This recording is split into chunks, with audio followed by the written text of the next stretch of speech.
Untuk pertemuan pertama dan kedua ya, nanti saya share ya rekamannya, saya carikan rekamannya ya, sudah saya rekam sih ya. Untuk pertemuannya semester lalu ya, kenapa semester ini sedikit pesertanya ya, yang, ikut mata kuliah pemodelan bisnis, karena sebagian besar itu untuk teman-teman administrasi bisnis ya, angkatannya Mbak Nida dan teman-teman itu sudah mengambil duluan semester lalu gitu ya. Jadi Mbak Nida, Kak Uli, dan Kak Rafael ini cuma bertiga karena sudah pada ngambil ya, semester lalu banyak sekali yang ngambil pemodelan bisnis. Jadi ini tinggal 3 orang, nggak apa-apa ya, tetap semangat ya teman-teman. Ya, Betul. keterukuran proses, ya oke. Ini kalau nggak dijelaskan dari awal emang ketinggalan nanti teman-teman agak sulit mengikuti ya, karena harus dari teorinya dulu. Nah, pengertian keterukuran proses ya, ini keterukuran merupakan output ya. Output dari prosedur-prosedur yang distandarkan, mengandung standar kualitas atau mutu baku tertentu yang dapat diukur pencapaian keberhasilannya. Jadi prinsip keterukuran adalah hasil waktu dan proses pencapaian hasil pekerjaan ya, dapat diukur kuantitas serta kualitasnya. Gini ya, oke. Next Kak, next. Next slide. Oke. Nah, ini syarat keterukuran proses ya. Proses itu disengaja atau terencana. Jadi adanya misi, visi, tujuan atau goals yang akan dicapai. Kemudian harus ada sasarannya. Kemudian strateginya apa ya. Kemudian ini performance index ya. Kemudian program kerja, kemudian ada monitoring. Ini syarat keterukuran proses. Jadi agar proses tersebut bisa terukur, nah ini ada syarat-syaratnya ya.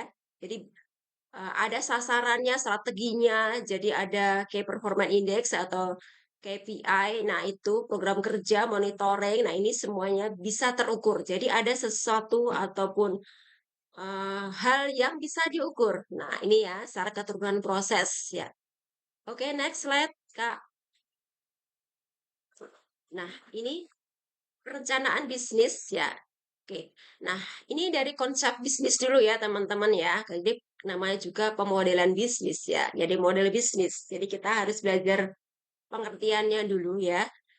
Apa yang dimaksud perencanaan bisnis gitu ya. Jadi sebelum kita membuat suatu permodelan bisnis, ya kita harus merencanakan dulu nih.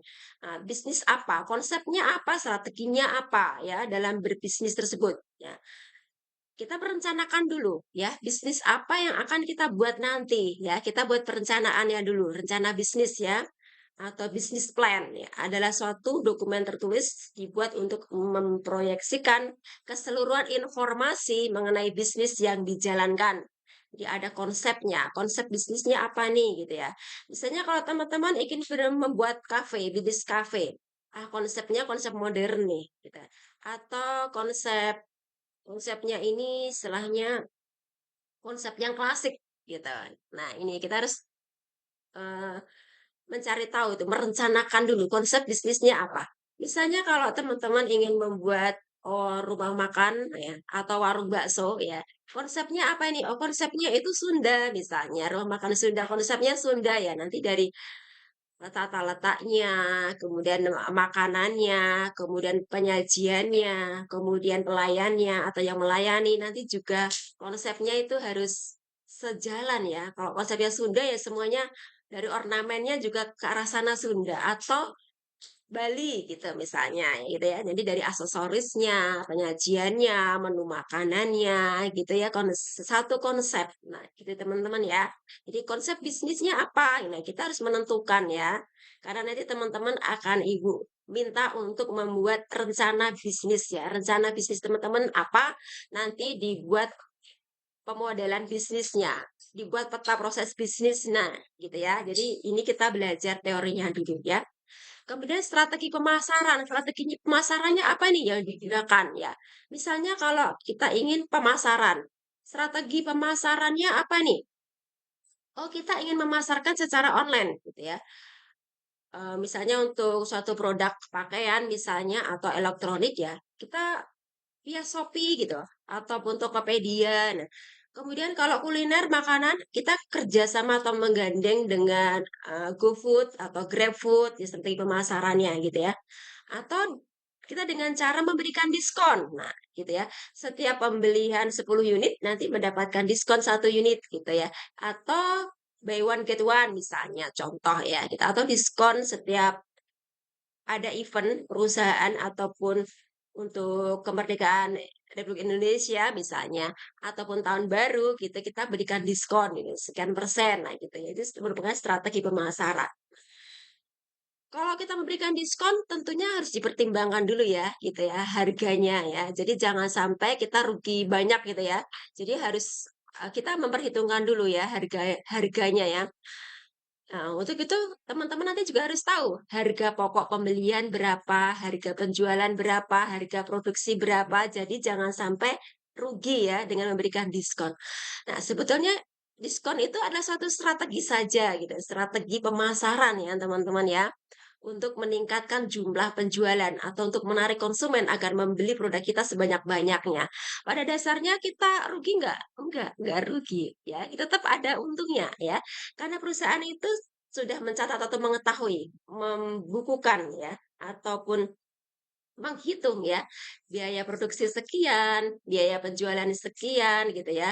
Jadi tahu ya, kalau kita diskon sekian persen, kita masih dapat untung loh sekian persen. Nah, itu ya teman-teman ya, kita itu strategi pemasaran ya. Kemudian dari penjualan. Nah, kita penjualannya bagaimana nih? Apakah penjualan langsung ya, ataupun kita jual via offline atau online? Nah, itu ya. Jadi strategi penjualannya seperti apa? Nah, kemudian dari keuangannya. Nah, ini ya, harus bisa menghitung dengan cermat ya, laba ruginya ya, biaya bahan bakunya itu nanti untuk membeli bahan baku berapa, kemudian untuk biaya promosinya itu berapa. Nah, kita harus menghitung dengan cermat dari keuangan.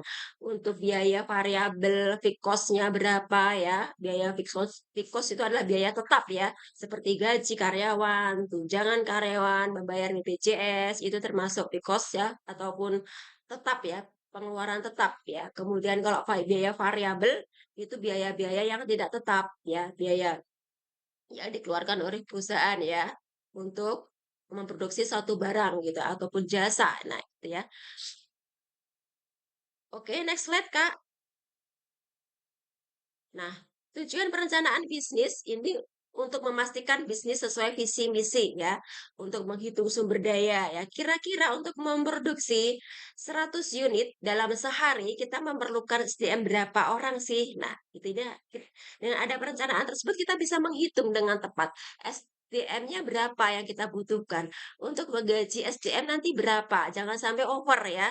Jadi karena kita tidak merencanakan dengan tepat, perhitungannya meleset, nanti kita rugi ya. Yang harusnya cukup 10 karyawan, kita ternyata merekrut 20 karyawan. Nah, itu kan rugi ya, cost-nya tinggi ya. Nah, itu ya, teman-teman. Dengan adanya perencanaan, kita bisa menghitung dengan tepat berapa sumber daya manusia yang harus kita butuhkan ya. Kemudian membuat estimasi profit bisnisnya, keuntungannya berapa nih. Nah, jika sehari itu kita ingin memproduksi 100 unit ya, misalnya pakaian jadi gitu ya, 100 setel pakaian jadi gitu ya.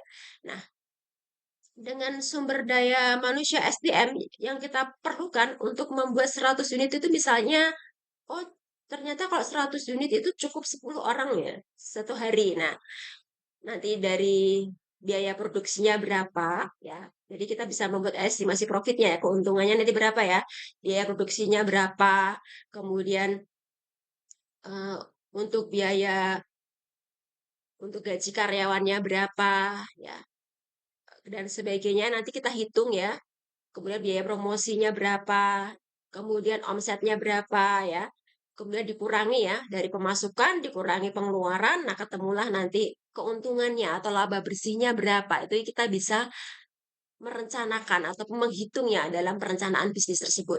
Nah, kemudian evaluasi rencana bisnis selanjutnya. Nah, setelah kita jalankan, kemudian kita bisa mengevaluasi ya, dari realisasi ya, realisasi Misalnya kita sudah merencanakan nih, nah yang sudah terrealisasi tersebut kita evaluasi. Nah, dari perencanaan dan proses pelaksanaan tersebut sesuai dengan target enggak sih? Ya? Sesuai dengan yang kita rencanakan nggak sih? Nah, itu dievaluasi. Nah, misalnya tidak sesuai, oh ternyata kita tidak untung nih, malah rugi. Nah, apa yang membuat kita rugi? Nah, itu kita evaluasi. Oh, ternyata SDM-nya kebanyakan ya. Karena kebanyakan sehingga tidak maksimal. Nah, gitu banyak yang nganggur. Nah, jadi waktunya tidak produktif. Jadi mereka tuh tidak produktif, tidak memproduksi dengan maksimal gitu karena terlalu banyak SDM-nya. Nah, itu dievaluasi, akhirnya dikurangilah SDM-nya, ini dikurangi atau dipindahkan ke bagian lain. Nah, ini tujuan perencanaan bisnis ya, teman-teman, agar kita bisa mengendalikan ataupun menentukan ya proses produksi ataupun dari segi profit atau laba atau keuntungan ya, ataupun target atau omset yang akan kita tetapkan nanti ya. Oke. Next, Kak. Lanjut. Nah, tipe rencana bisnis ya, ini ada perencanaan operasional, perencanaan strategik, perencanaan taktis, perencanaan jangka panjang. Nah, ya. Jadi untuk perencanaan operasional ya ini adalah rencana bisnis yang bisa memberikan gambaran jelas ya tentang bagaimana sebuah perusahaan itu berjalan. Contohnya ini ya SOP, standar operasional prosedur. Ini perencanaan operasional ya. Bagaimana sih SOP-nya membuat kemeja misalnya contoh ya contoh. Bagaimana sih SOP membuat elektronik misalnya televisi, bagaimana SOP-nya gitu ya. Jadi apa dulu nih yang dikerjakan dari nol proses sampai jadi menjadi sebuah televisi yang siap dipasarkan itu SOP-nya bagaimana. Nah, gitu ya. Misalnya kalau melayani customer bagaimana SOP-nya. Nah, ini ya, inilah perencanaan operasional ya. Kemudian perencanaan strategik ini adalah rencana bisnis yang terdiri dari langkah-langkah strategis yang disusun untuk mencapai tujuan bisnis. Nah, ini contohnya ini menentukan keputusan untuk jangka panjang ya, seperti nilai-nilai perusahaan, visi misi perusahaan. Misalnya biasanya ini perencanaan strategik itu yang membuat ini adalah top manajemen ya, manajer, direktur. Nah, ini ya kepala bagian, ini adalah tugasnya membuat perencanaan strategik ya.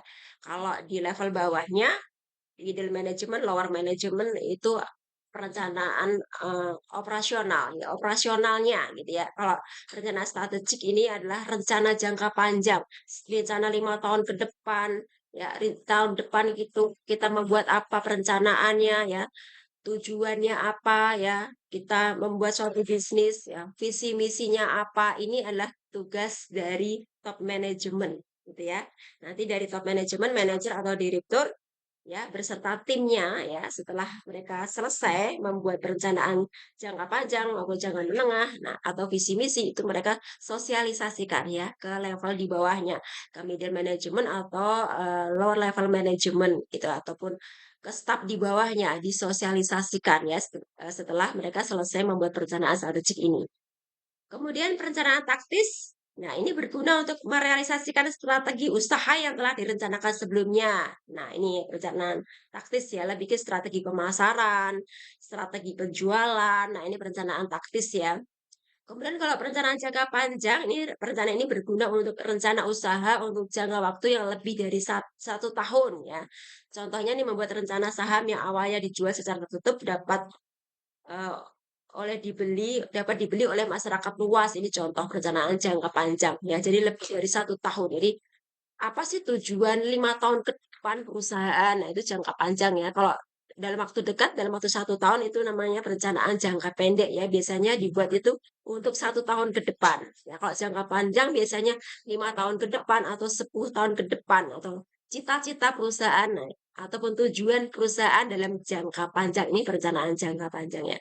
Visi, misi, dan tujuan atau goals. Nah, ini contoh nih, contoh visi misi dari IBM ASMI. Nah, ini misinya merupakan sekumpulan rencana atau cara yang ditentukan untuk mewujudkan visi yang sudah ditetapkan. Ya, saya belum mengecek nih ya teman-teman, apakah ada perubahan atau masih ini visi misinya ya. Misi adalah bagaimana sebuah perusahaan dapat mewujudkan cita-citanya di masa depan. Ini misi ya, contoh misi ya. Pengertian misi ya, merupakan sekumpulan rencana atau cara yang ditentukan untuk mewujudkan visi yang sudah ditetapkan. Ini misi ya. Nah, misi adalah bagaimana sebuah perusahaan dapat mewujudkan cita-citanya di masa depan. Ini contoh misi IBM ASMI. Yang pertama, menyelenggarakan pendidikan tinggi untuk memenuhi kebutuhan masyarakat dan dunia usaha. Kemudian pelaksanaan Tridharma perguruan tinggi dilakukan sesuai perkembangan ilmu dan teknologi serta inovasi. Kemudian yang ketiga, menghasilkan lulusan yang kompeten di bidang bisnis dan multimedia, serta berakhlak mulia dan bermanfaat bagi bangsa. Ini adalah misi IBM ASMI.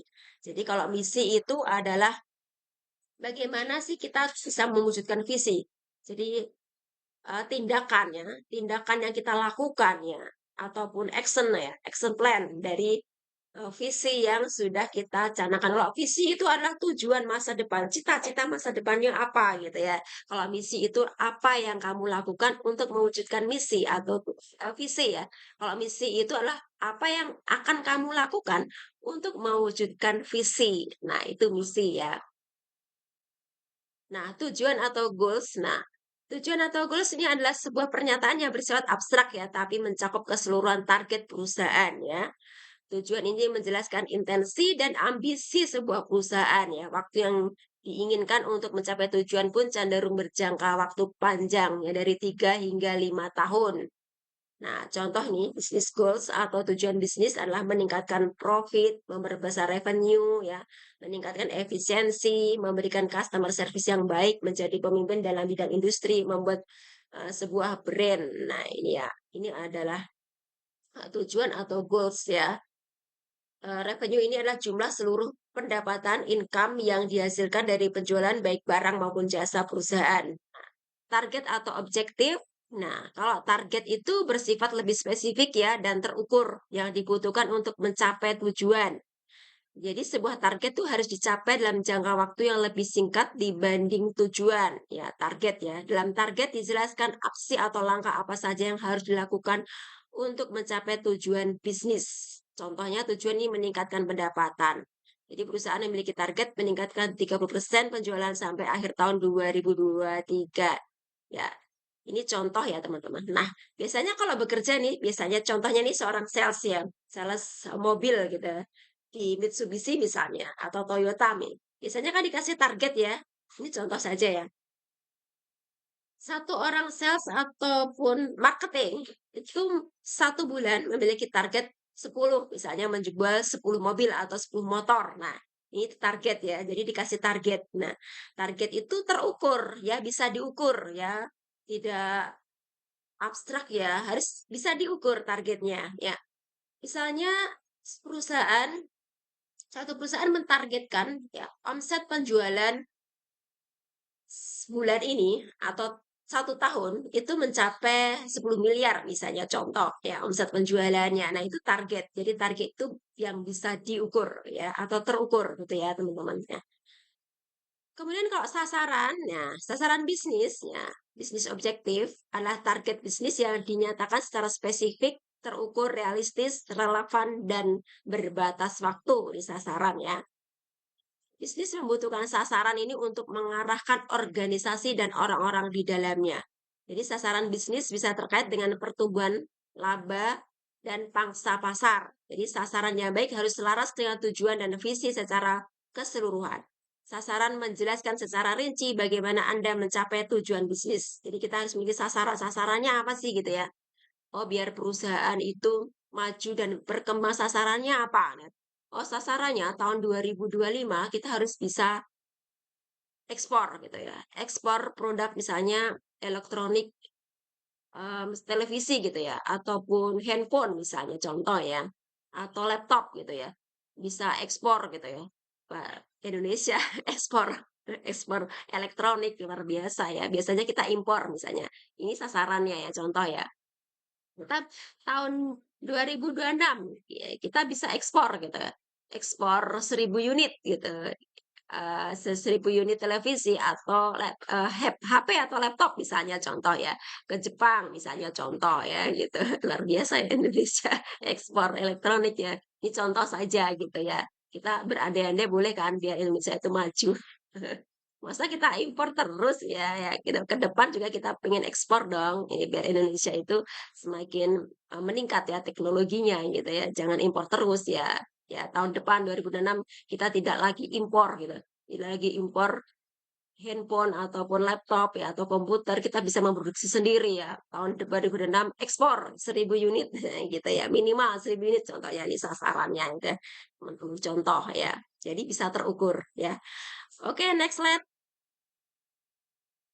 Nah, kriteria sasaran nih, sasaran bisnis yang baik spesifik, ya, terukur, dapat dicapai, relevan, berbatas waktu. Nah, itu ya. Jangan terlalu tinggi yang kita tidak sanggup untuk mencapainya ya. Jadi yang realistis saja, kira-kira kita bisa gitu ya, misalnya kalau memiliki usaha ya. Kita bisa mencapainya gitu. Jangan terlalu tinggi nanti tidak bisa mencapai ya gitu ya. Nanti tidak bisa mencapai 100% ya, sasarannya tidak tercapai, nah gitu ya, capaiannya, realisasinya gitu. Jadi yang bisa terukur dapat dicapai relevan berbatas waktu ya, dikasih jangka waktu ya, berapa tahun, misalnya tahun 2026 seperti yang saya bicarakan tadi ya, nanti mengekspor 1000 unit ya, televisi gitu ya, ke mana? Ke India, ke Malaysia, ke Singapura, nah gitu, misalnya contoh. Jadi ada batas waktunya ya, jadi tidak ngambang ya, kita memiliki target misalnya teman-teman nih memiliki target ya, S1 target ya, ini misalnya ini dari semester 1 ya, targetnya nanti 4 tahun, 8 semester itu aku harus sudah lulus, sudah selesai skripsi, sudah, selesai semuanya ya, mata kuliah sudah selesai semua, SKS terpenuhi semua, jadi targetnya 4 tahun wisuda, contoh nih teman-teman, contoh ya. Jadi ada batas waktunya Kak teman-teman. Atau menentukan target gitu. Jangan teman-teman, kuliah itu misalnya ya kuliah-kuliah aja masuk tapi tidak memiliki target, nah nanti teman-teman tidak semangat ya untuk menyelesaikan kuliahnya harus target ya, memiliki target mulai sekarang teman-teman targetkan. Target tahun sekian 2027 aku harus sudah lulus, ya, harus sudah wisuda. Nah, itu ya teman-teman harus memiliki target, tidak hanya pekerjaan saja, tapi untuk teman-teman, untuk hidup teman-teman agar menjadi lebih baik, agar maju dan berkembang harus memiliki target, menetapkan target. Nah, bagi yang belum menikah, belum married misalnya ya, harus menentukan target. Targetku tahun 2026 harus sudah menikah.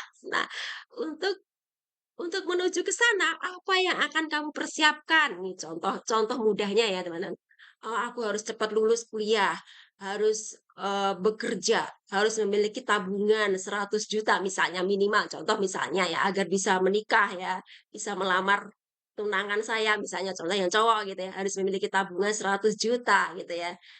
Pokoknya targetku 2026 aku harus sudah menikah, contoh. Nah itu ya. Jadi dengan adanya target, kita menentukan target itu akan membuat kita semangat, bersemangat untuk mencapainya ya. Nah, bayangkan aja jika kita tidak kita tidak memiliki target, tentunya akan semaunya sendiri gitu ya, karena kita tidak memiliki target. Nah, demikian juga perusahaan, setiap perusahaan pasti memiliki sasaran, memiliki target untuk dicapai. Agar apa? Agar bersemangat ya untuk mewujudkannya, untuk mengembangkan perusahaan itu agar semakin maju dan berkembang. Ya. Oke, next slide. Nah, contoh sasaran bisnis, sasaran nih, meningkatkan target penjualan. Nih, contohnya sasaran ya. Contohnya di sini mentargetkan pelanggan baru meningkat 10%. Nah, ini ya, jadi ada angkanya, nominalnya ya. Kemudian mentargetkan keluhan menurun 10% nih keluhan pelanggan ya untuk mendorong pelanggan membeli kembali. Nah, ini contoh sasaran. Ya. Oke, next slide, Kak. Nah, strategi bisnis. Nah, ini strateginya ya. Yang tadi sasaran, sekarang strateginya. Nah, itu ya. Strategi bisnis atau bisnis strategi ini adalah sebuah rencana yang perusahaan tuh rancang ya untuk mendukung kesuksesan proses bisnis ya sesuai dengan tujuan yang ingin dicapai ya. Misalnya nih ya, strategi untuk menarik lebih banyak pembeli. Nah, bagaimana sih strateginya agar lebih banyak menarik pembeli? Nah, ada yang memberikan contoh? Biar banyak yang beli itu gimana sih strateginya? Teman-teman kan sering beli tuh, beli, barang-barang di TikTok. di Instagram. Coba gimana strateginya? Bikin Contohnya apa diskon, Bu. yuk? Diskon, ya, dengan memberikan diskon, ya. Oke, sip, bagus. Ada lagi yang lain? Biar banyak yang beli. Apa sih strateginya? Diskon, bagus, ya, bisa berikan diskon, ya. Diskon 10%, diskon 5%, bisa, bagus, ya. Kemudian kita juga bisa dengan cara ini ya, dengan cara memberikan hadiah, ya, gitu ya. Misalnya setiap pembeliannya satu unit atau satu piece yaitu mendapatkan hadiah piring cantik ya. Tahu kan ada Soklin, Soklin Softener ya. Rinso, pernah kan ya? Setiap beli satu bungkus, nah itu dapat piring cantik ya. Pernah nggak ada yang beli itu? Sampai banyak nih piring. Ya, piring-piring itu ya, piring pembelian Soklin nah, dan Rinso ya gitu ya. Sampai ada jadi ya mangkok cantik. Nah, itu juga merupakan strategi ya untuk menarik lebih banyak pembeli. Namanya ibu-ibu gitu ya, ah daripada beli piring gitu ya, beli ini aja lah, Soklin yang berhadiah piring. Nah gitu ya, itu adalah untuk menarik lebih banyak pembeli, bisa juga seperti itu ya. Nah bisa juga kalau kita jualnya online ya, desainnya, nah, desain produk makanannya itu harus menarik ya, biar lebih banyak pembeli ya. Gitu. Jadi promosi ya, kita promosi ya, promosi ya.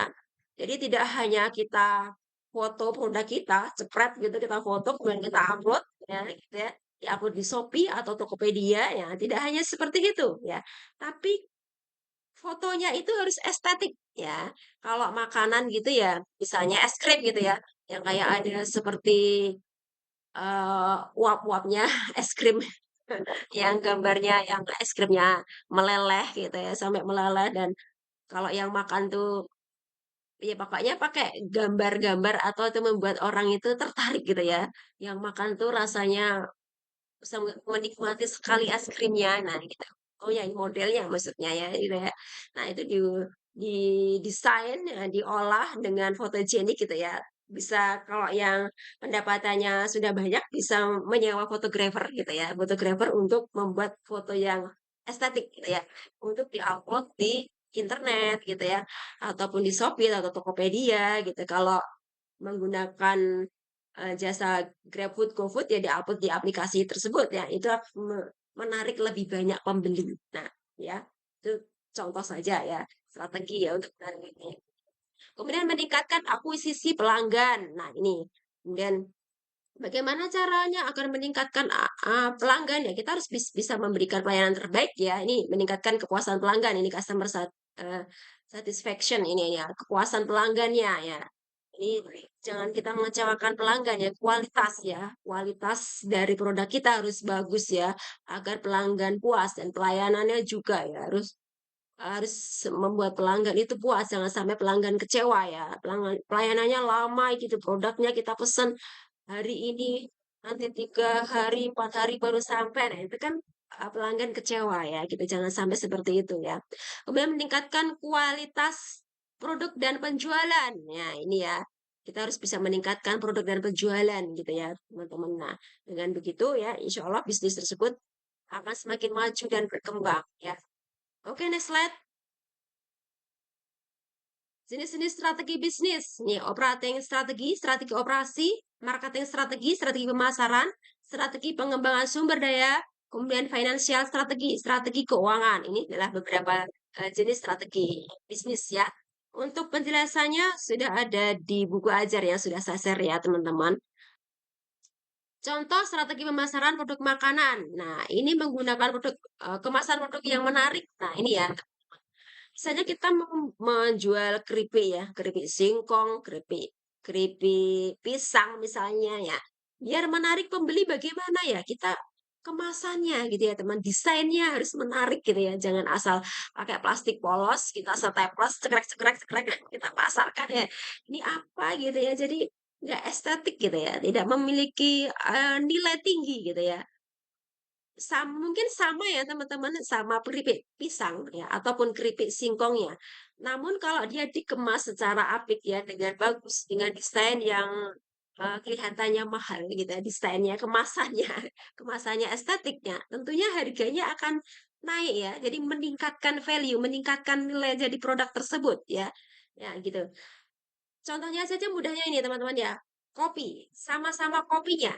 Kopi yang dijual di Starbucks dengan kopi yang dijual dengan di abang-abang kaki lima, ya sama-sama kopinya ini teman-teman ya, tentunya harganya akan beda. Ya, karena di Starbucks itu ya tempatnya nyaman, kita menikmati kopi itu tempatnya nyaman, ber-AC, ya memiliki brand gitu ya.